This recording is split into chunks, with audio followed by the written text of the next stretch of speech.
고린도전서 16장 13절에서 24절까지 합독합니다. 깨어 믿음에 굳게 서서 남자답게 강건하여라. 너희 모든 일을 사랑으로 행하라. 형제들아, 스데바나의 집은 곧 아가야의 첫 열매요 또 성도 섬기기로 작정한 줄을 너희가 아는지라. 내가 너희를 권하노니 이 같은 자들과 또 함께 일하며 수고하는 모든 자에게 복종하라. 내가 스데바나와 부드나도와 아가이고의 모든 것을 기뻐하노니 저희가 너희의 부족한 것을 보충하였음이니라. 저희가 나와 너희 마음을 시원케 하였으니 그러므로 너희는 이런 자들을 알아주라. 아시아의 교회들이 너희에게 문안하고 아굴라와 브리스가와 및 그 집에 있는 교회가 주 안에서 너희에게 간절히 문안하고 모든 형제도 너희에게 문안하니 너희는 거룩하게 입맞춤으로 서로 문안하라.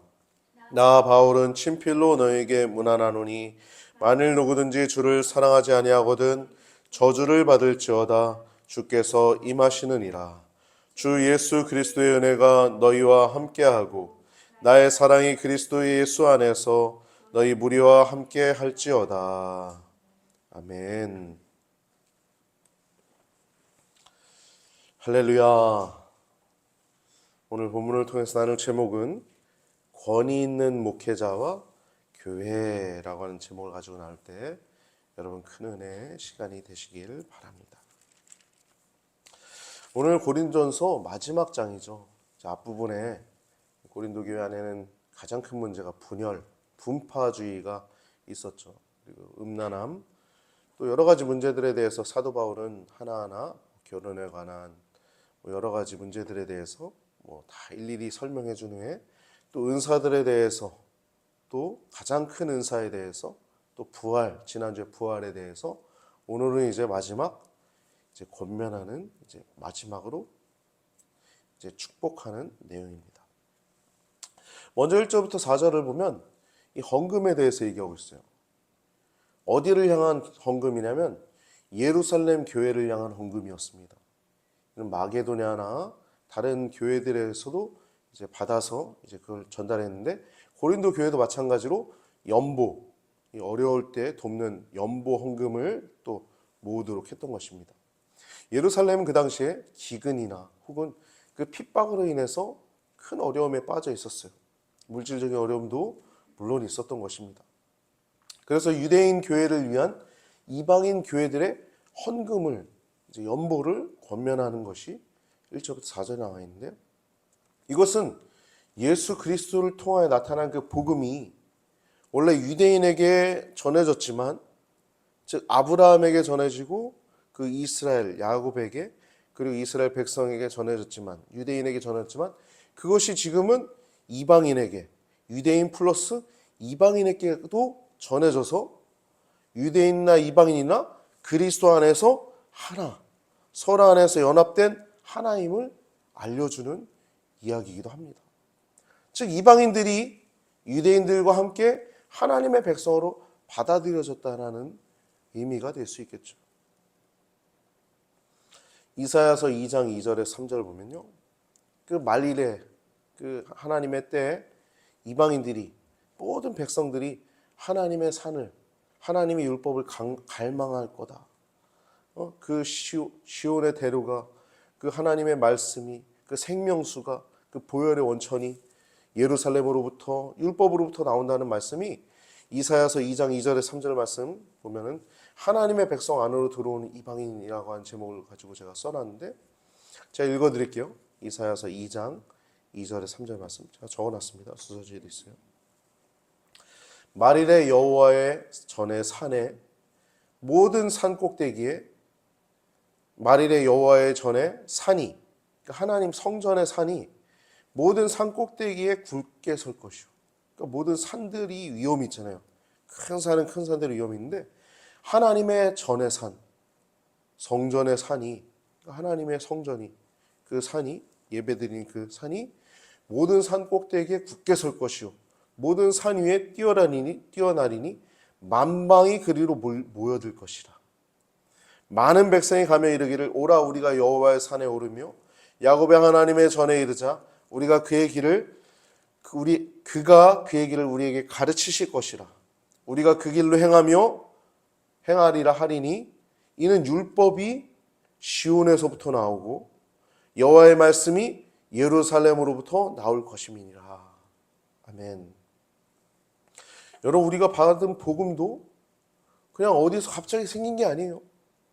하나님이 창세전에 예정하셔서 타락하고 그렇게 노아를 통해서 구원하시고 특별히 아브라함이라고 하는 한 사람을 부르셔서 그의 자손이 하나님의 백성으로 만들어지고 그 안에서 율법과 그 모든 하나님의 말씀들이 그 안에서 이어져 오다가 그 말씀의 복이 우리 이방인인 우리에게까지 전해진 것입니다.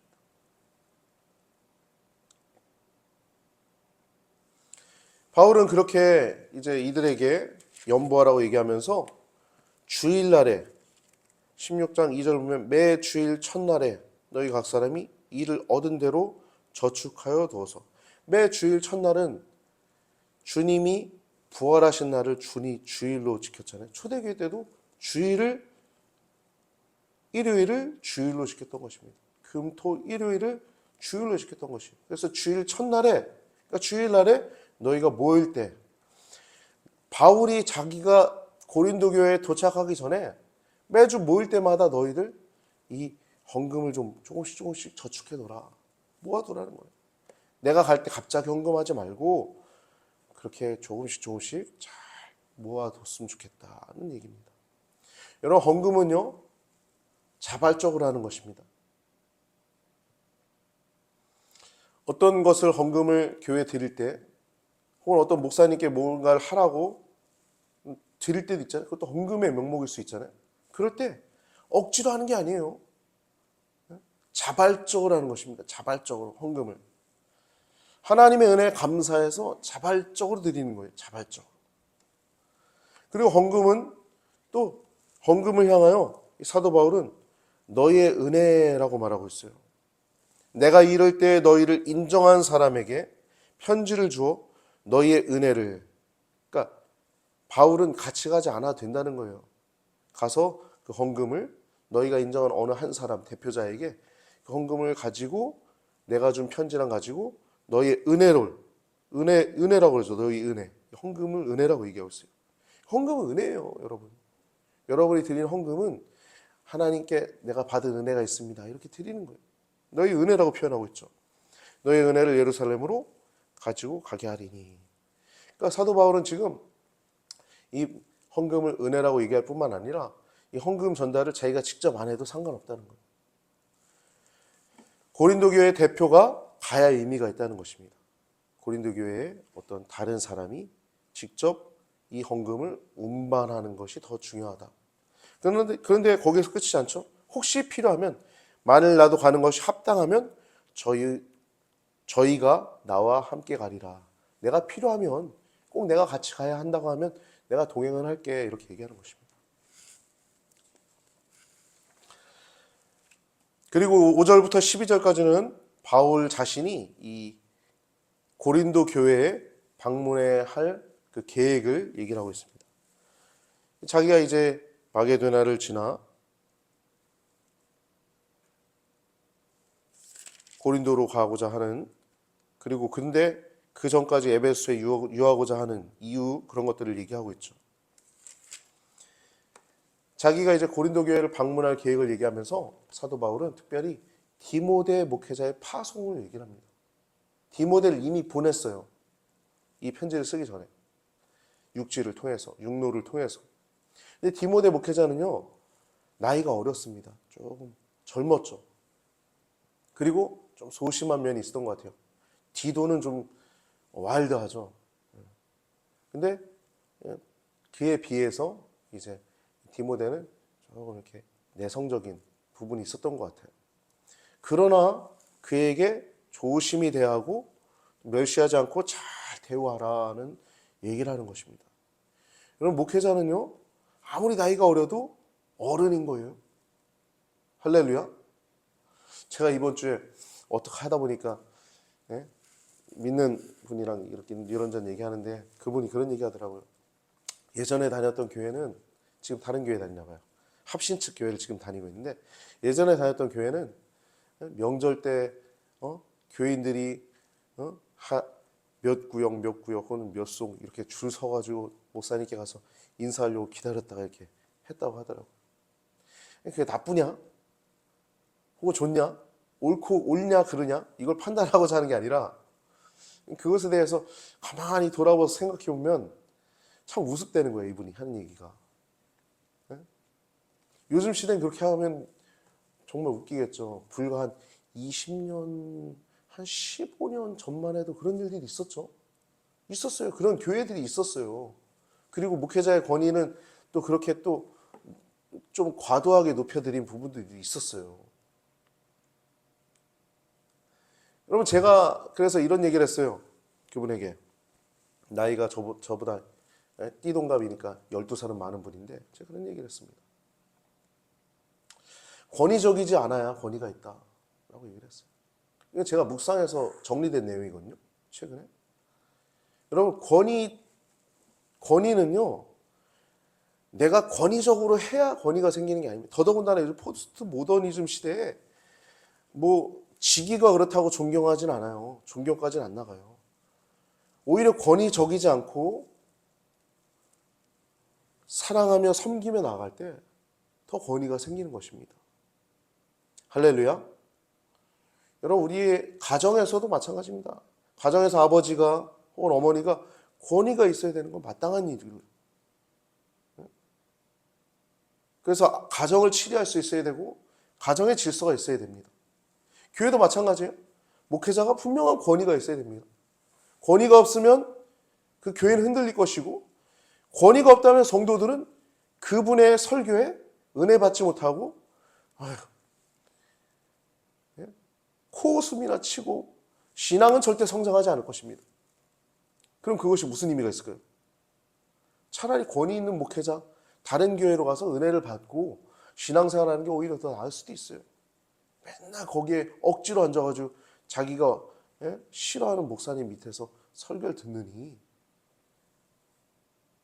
자기가 인정할 수 있는 권위 있는 목회자, 자기가 권위를 인정해드릴 수 있는 목회자를 찾아서 차라리 은혜 받는 게 더 그 사람의 신앙생활을 위해서도 또 그 교회를 위해서도 더 나을 수 있습니다. 그런 사람 앉아 있어봐야 저도 담임 목회자지만 별로 유익하지 않아요. 교회에. 오히려 해가 되지. 차라리 당신 신앙생활을 위해서 당신 떠나. 그냥 다른 교회 가. 신앙이 있으면 교회 나갈 거 아니야. 다른 교회 가. 이게 더 의미가 있다고 저는 생각을 합니다. 그래서 어떻게 우연찮게도 이번 주에 그분과 그런 대화를 하면서 오늘 본문이 이제 목회자의 권위, 사도 바울의 권위, 또 스데바나라고 하는 이 고린도서의 고린도 교회에 있는 이 책임자, 영적 권위자에 대한 권위에 대해서 오늘 본문에 나오고 있는데 어떻게 그런 얘기를 나누는지 모르겠어요. 여러분 권위는요, 내가 권위적이라고 할 때 권위 떨어지는 것입니다. 권위는요 어디서 생기냐? 권위는 사랑에서 생기는 것입니다. 할렐루야. 권위는 섬김에서 생기는 거예요. 권위는 인내하고 참고 끝없이 사랑해주고 기다려주고 고린도전서 13장 사랑장처럼 사랑으로 행할 때 사랑으로 행한다는 것은 성령으로 행하는 것이거든요. 성령으로 행할 때 그 권위에 사람들이 복종하는 것이지 요즘 포스트 모더니즘이라고 사람들 막 생각하고 물론 잘못된 거 있어요. 그러나 우리들도 이 가운데서 어떻게 권위를 세워나가야 될 것인지 묵상하고 기도하고 모습을 갖춰나가야 될 것입니다. 할렐루야. 이건 비단 담임 목사뿐만 아니라 여러분들도 각자 위치한 모든 곳에서 리더입니다. 영적 리더. 나이가 연소하든 여러분 직위가 그 사람보다 밑에 있든 위에 있든 여러분 영적 리더입니다. 여러분 팔로우십도 리더십이에요.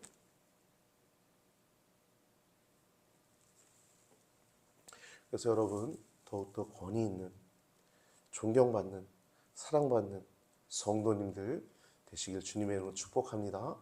할렐루야. 이렇게 디모데 목회자에게 잘 대화라는 얘기를 하고 또 아볼로 목회자의 목회 방문 여부에 대해서 얘기를 하고 있어요. 이 고린도 교회에서는 아볼로파가 있을 정도로 아볼로는 존경을 받았어요. 고린도전서 1장 12절 보면 그렇죠. 바울은 아볼로에게 이 고린도 교회의 요청을 이제 듣고는 이제 아볼로 당신이 방문하면 좋겠다라고 전하고 권하였어요. 여러 차례. 성경에 나와 있죠. 여러 차례 권하였으나 아볼로는 그러한 뜻이 없음을 표명하였습니다. 여러분, 이러한 아볼로 지도자의 결정은 고린도 교회의 분파 문제 그리고 교회의 리더십 문제에 대해서 굉장히 깊은 사려 깊은 결정인 것입니다. 바울이나 아볼로는 자신들의 유익보다는 교회의 유익을 더 먼저 생각하는 진정한 영적 리더였던 거예요. 참 목자였던 것입니다. 그러나 그 교회가 내가 있음으로 인해서 더 온전한 질서가 세워지냐? 그렇지 않다는 걸 영적으로 아는 그들은 하나님의 교회가 바로 서기 위해서 질서 있게 서기 위해서 아볼로는 그렇지 않겠다. 그들이 요청해도 저는 가지 않겠습니다.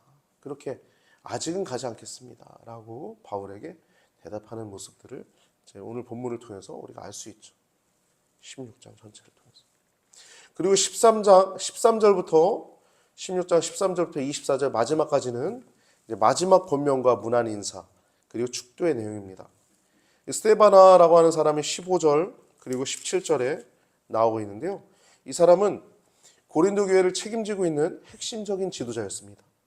그리고 부드나노, 이름도 어려워요. 부드나노와 나도와 아가이고라고 하는 이 사람은 그의 일행이었어요. 17절에 나오죠. 내가 스데바나와 부드나노와 나도와 아가이고에 온 것을 기뻐하노니 같이 온 거예요. 저희가 너의 부족한 것을 보충하였느니라. 저희가 나와 너희 마음을 시원케 하였으니 그러므로 너희는 이런 자들을 알아주라는 겁니다. 고린도 교회의 편지를 가져온 것뿐만 아니라 바울이 궁금해하던 고린도 교회의 소식들을 전해주었어요. 그래서 바울의 마음을 시원하게 해준 것 같습니다. 이런 사람들을 알아줘야 되는 거예요. 이런 목회자들 잘 알아줘야 되는 겁니다. 어떤 사람은 자기한테 인사 안 했다고 서로 횡하고 아직 신앙의 연륜이 아직 자아가 그 속에 큰 거죠. 가까워야 인사할 수도 있고 인사할 상황이 돼야 인사할 수도 있는데 자기한테 인사 안 했다고 토라져가지고 어떤 목회자를 인정하지 않고 그런 경우들 있잖아요. 목사님이 바쁘셔가지고 인사 못 하셨구나. 전도사님이 너무 바쁘셔가지고 그냥 지나치셨구나. 그래서 생각하는 게 아니라 교만해가지고 나를 인정하지 않았다고. 여러분 목회자들을 알아주시기 바랍니다. 할렐루야. 알아줘야 돼요. 성도는요 서로 인정해줘야지. 특별히 성도가 목회자를 인정하지 않는데 어떻게 영적으로 성숙합니까? 어떻게 교회에서 자라나요? 성도들이. 알아줘야 됩니다. 이들 알아주라는 겁니다. 알아줘라. 너희는 이런 자들을 알아주라라고 하고 있어요. 여러분 서로 목회자들뿐만 아니라 성도 간에도 서로 인정하고 또 그 사람 있는 그대로 받아주고 이해할 수 있어야 됩니다. 그게 알아주는 거예요. 이 사람의 상황이 이렇지. 그래서 아직은 요 정도밖에 신앙이 안 되지. 그것도 알아주는 것입니다. 서로의 지체됨을 인정해 주는 거예요. 복음의 본질에서 떠나지 않는 이상 그들은 우리와 함께 성도된 자들이고 그리스도의 몸된 교회의 한 지체들입니다. 우리는 그들을 알아줘야 되는 것입니다. 서로 알아주시길 바랍니다. 할렐루야. 할렐루야. 아셨죠? 서로 알아줘야 돼요. 인정해줘야 돼요. 나한테 살짝 좀 기분 나쁘게 한 일이 있어도 그 사람이 어떤 그런 게 있겠지. 서로 또 이해하고 또 포용하고 사랑하고. 교회 훈련소예요. 그래서 사회에서도 우리가 그런 것들을 할 수 있는 훈련소가 돼야 되는 거예요. 교회는. 19절부터 20절 보면요. 바울은 아시아의 교회들과 아굴라와 브리스가의 가정교회의 문안을 고린도 교회에 전하고 있어요. 바울은 지금 에베소 교회에 있거든요. 에베소에. 자기가 지금 사역하고 있는 교회뿐만 아니라 이 아시아에 있는 교회는 에베소 교회뿐만 아니라 골로새 교회, 라우디아 교회, 라오디게아 교회, 그리고 그 외의 모든 교회들을 다 통틀어서 이제 가리키는 것입니다. 근데 바울은 왜 이런 많은 교회들이 너에게 문안한다라고 얘기할까요?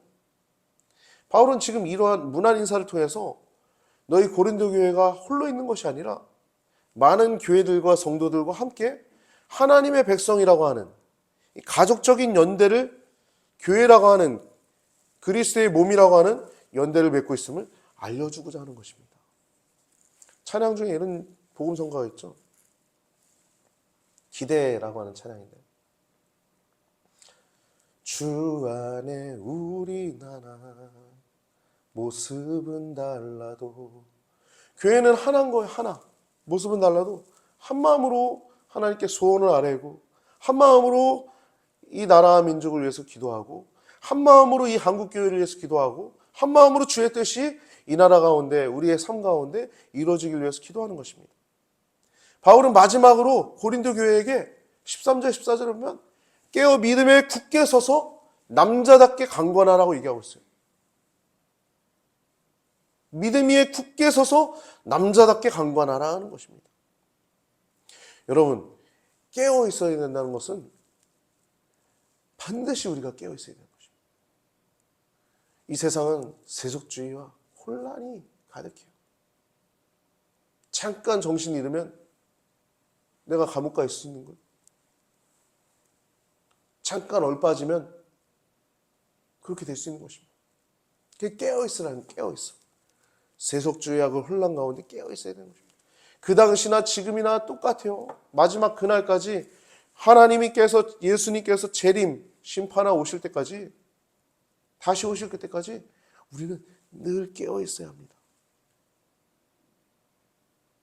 그리고 뭐라고 얘기합니까? 믿음에 굳게 서서 남자같이 강건하라는 것입니다.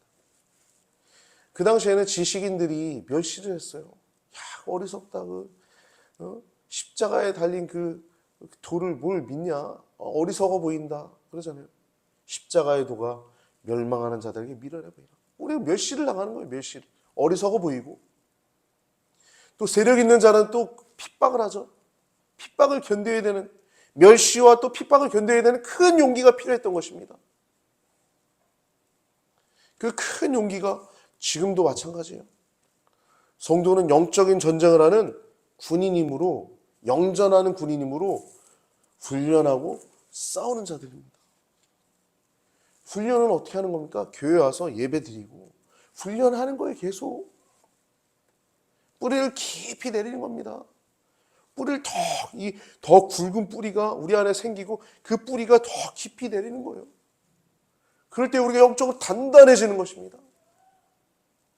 그럴 때 거목이 될 수 있는 것이에요. 할렐루야.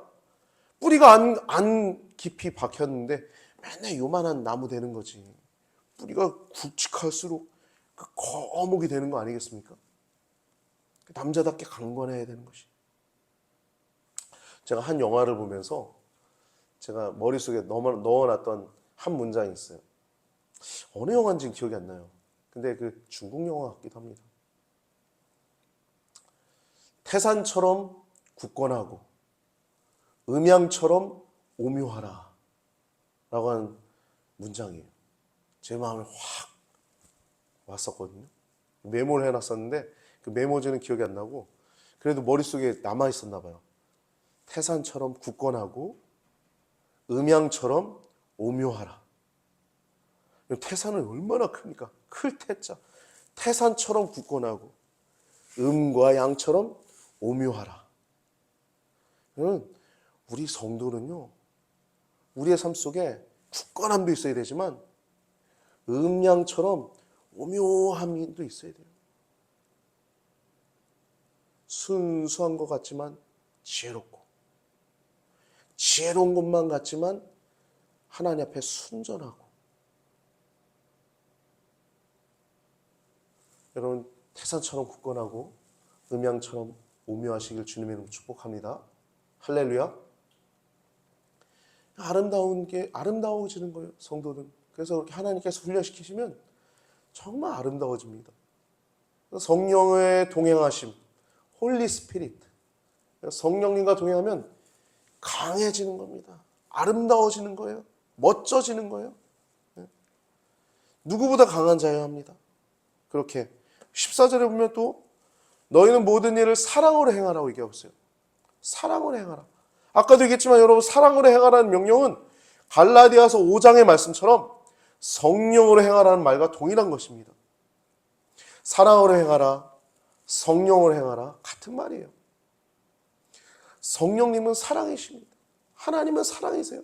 수많은 은사들, 근데 뭐하냐 있는데, 방언의 은사, 예언의 은사, 신의 은사, 축기의 은사, 근데 뭐? 내 안에 사랑이 있냐? 하나님은 사랑이다, 사랑이다. 하나님은 사랑이십니다. 그래서 모든 일을, 그냥 어떤 분만의 모든 일들을 사랑으로 행하라는 것입니다. 너희 모든 일을 사랑으로 행하라는 것입니다. 할렐루야. 여러분, 우리가 행하는 모든 일들 가운데 분별력을 가질 수 있는 건 어떤 일들 간에 내 안에 사랑이 있는가? 이게 성령님 원하시는 것인가? 이게 정말 내가 사랑으로 행하는 것인가? 비록 노를 내야 될 때도 있잖아요. 노를 내야 될 때도 내가 정말 성령으로 행하는 것인가? 사랑으로 행하는 것인가? 지혜롭게 내가 이것을 이루어가고 있는 것인가? 판단해야 될 줄 믿습니다. 그렇게 훈련하시고 또 전투하신 여러분과 제가 되길 바랍니다. 마지막 21절부터 24절까지는 축도 부분입니다. 경고에 더불어서 축도하고 있어요. 22절 보면요, 만일 누구든지 주를 사랑하지 않는 자는 저주를 받을지어다 주께서 임하시느니라 라고 얘기했어요. 바울은 강력한 경고와 더불어 아람어 마라나타라고 얘기했어요. 마라나타는요, 주여 오시옵소서, 주여 오시옵소서라는 거죠. 주님이 재림하실 때 주님을 사랑하는 자는 지금도 복이지만 복인 거예요. 계속. 근데 주님을 사랑하지 않는 자는 주님 오실 때, 뭐 물론 지금도 저주지만 주님 사랑하지 않는 거는 주님 오실 땐 저주를 받는 거죠. 여러분, 주님을 사랑하는 자만이 주님의 몸된 교회를 세웁니다. 오직 주님을 사랑하는 사람들만이 주님의 몸된 교회를 세울 수 있는 것입니다. 그렇지 않은 자들은 교회를 파괴하기 때문에 하나님의 저주를 피할 수가 없는 거예요. 우리가 행하는 모든 일들 가운데 주님을 사랑하는 마음으로 하는가? 내가 주님을 사랑하기 때문에 이 일이 주님의 몸된 교회를 세우는데 맞는가 아닌가 판단할 수 있는 여러분과 제가 되길 바랍니다.